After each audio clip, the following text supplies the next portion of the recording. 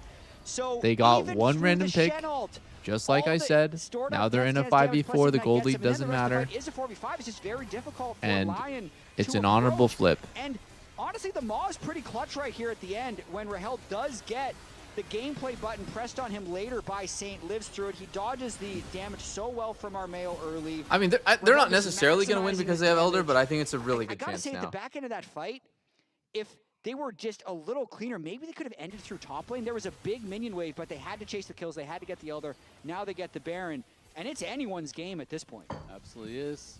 And Sentinels, we talked about the history for Armeo, but Armeo has not lost an LCS game in 736 days. So Sentinels on a path to history themselves, chasing the glory of taking down the unkillable Demon King himself, Armeo. These are quite impressive statistics. I feel All like right, we've been now conversation Lion you and I watching needs LCS to. games. We're moving on. I'm actually undefeated. in the Lion LCS. needs to. Amazing job. Okay, so the power Stall of the out soul Elder. Like they can't almost fight. mitigated by the gold It's lead not and just the fightable. fact that You Rahel can't even is take an nearing outnumbered 7 fight items. where He's you're on 4v3. Seekers You will as well, lose so a that little bit too. defensive So on the you Ezreal, just so he doesn't get one shot. Still you has his you mob literally block, need. still has the ability Oh my to god, go as well as into Zonians, stasis, bro. Like, as bro, one Ezreal or is two just might have killed fucking Armeo with people the Elder up. buff. Yeah, that's a lot of damage. Lion just I mean, Sentinels needs to win. Yeah, from this position where they have Elder Baron, they need to literally just close the game out clean. Right? Because you can fully immune that. You have to give if you're Lion. You have to give every inhib that they want and just try your best to stall without, you know, playing too crazy and just dying. It is going to be still another wave or two on this Elder buff, and then that will be expiring. Sentinels backing off and looking like they're not going to go for any sort of an end just now.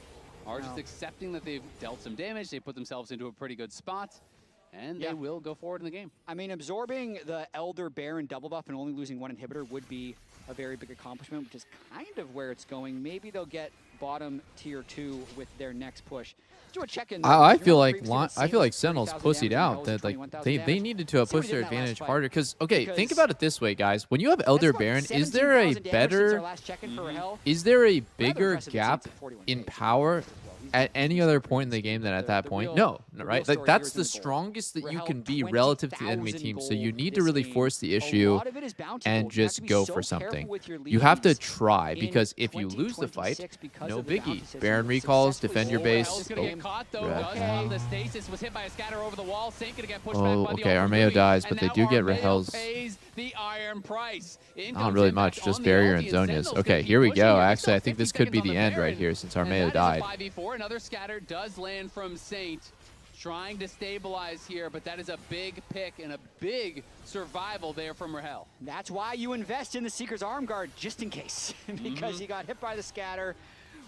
And there's no Mikhails on his team, there's no cleanse, needed to be able to live through that. Still, the Hextech Soul's never Rahel's going away, low so and he doesn't have too much very healing. dangerous anytime they try and approach. Next Elder in 230. Dokla is go. Wow. Spaced that perfectly right there. Walls as best as possible. Absolutely. And it is about a 6,000 gold lead for Sentinels, but that is, you know, pretty much evened out by the Soul. It is going to be pretty even.